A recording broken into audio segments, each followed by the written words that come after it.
Hi, I'm Matt. If you ever find yourself writing academic papers in the humanities or for social sciences, you'll probably end up using Chicago-style formatting at some point. Chicago-style, like MLA or APA, is a formatting style with specific rules for how your paper should look and how to cite your sources. In this video, we'll focus on the paper formatting aspects of Chicago-style.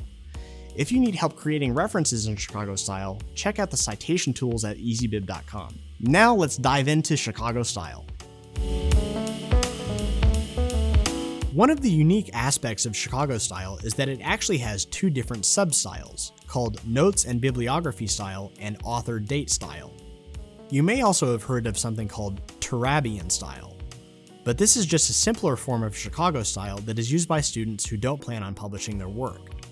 The Notes and Bibliography style is generally used for papers written in the humanities. This style is where you find footnotes and endnotes being used to list references, a well-known feature of Chicago style that you can learn more about on easybib.com. As is apparent from its name, the Notes and Bibliography style can also have a bibliography at the end of the paper. However, this isn't strictly necessary if you want to put all of the source information in your footnotes. This makes the Notes and Bibliography style very flexible and is the best fit for referencing a wide variety of sources. The Author Date style, on the other hand, is more rigid and is best used for papers written in the social or physical sciences. In this style, your sources will be briefly referenced in the text using parenthetical citations. These will list the author's last name and the year of publication, hence the name of this style, as well as the page numbers where the quote or information is located in the text.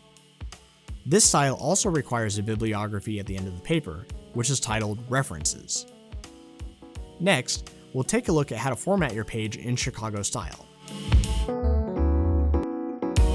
Chicago style is generally geared towards material that is intended to be published.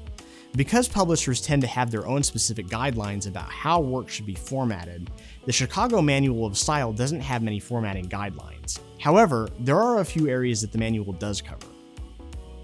Like most other styles, Chicago style generally calls for double-spaced lines, but there are quite a few exceptions. Block quotations, table titles, and lists and appendices should be single-spaced. Also, front matter like tables of contents, as well as footnotes, endnotes, bibliographies, and reference lists should all be single-spaced for each item in the list, but should be double-spaced in between each list item.